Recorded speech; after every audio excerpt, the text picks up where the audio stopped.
Sebastian Vettel set a new testing record on the final day of pre-season with a 1 minute 16.221. But while most pundits have declared Ferrari to have the edge, Lewis Hamilton's best lap was just 0.03 of a second slower for Mercedes, with their teammates Charles Leclerc and Valtteri Bottas close behind. This is going to be the toughest battle yet. Ferrari, their pace is very, very good at the moment, so the challenge is going to be harder than ever. I think overall the car is still strong, it feels good. I think we've been exploring obviously a lot of things since day one, and I think last week has been very productive. I'm still positive about the car and the feeling inside the car. Behind the two top teams, Nico Hülkenberg's Renault was best of the rest, just 0.6 behind Vettel. Toro Rosso had a great test too, with rookie Alex Albon and his returning teammate Danny Kvyat impressing with the 6th and 7th fastest times.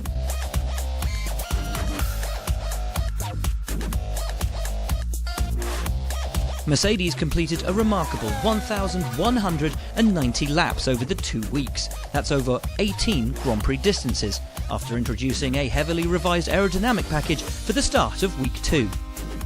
Ferrari posted 997 laps, with Renault third on 961. At the foot of the table, Williams only managed 567, less than half the number of the marathon masters, Mercedes. Williams appeared to be struggling.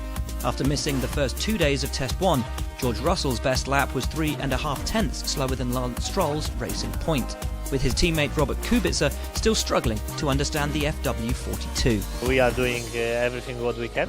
Coming back after 8 years, probably I know 20% of the things which I should know before going to Australia.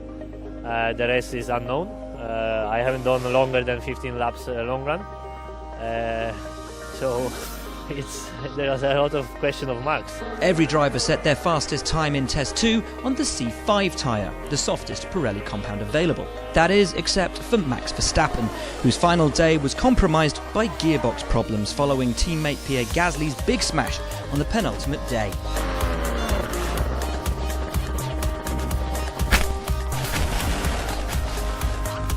As such, Red Bull's outright pace remains a talking point heading into the season. Front-running Ferrari weren't without issues. As well as cooling problems and electrical breakdowns, Vettel suffered a big accident in week 2 following a wheel rim failure. And there were difficult moments for a number of teams through the grueling 8 days. Well, what caused it? I don't know. Gone too fast.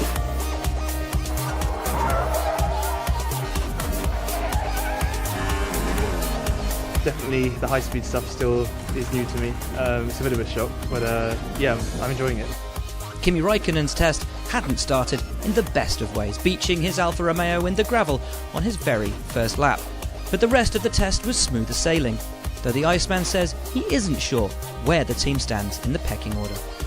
It's very unclear for us where we are, and I think it's the same for everybody. But I don't know if we are 5th or if we are 10th, who knows. I think it's going to be quite close between the mid-pack, so we can only do the best that we can and see what we get in the first race.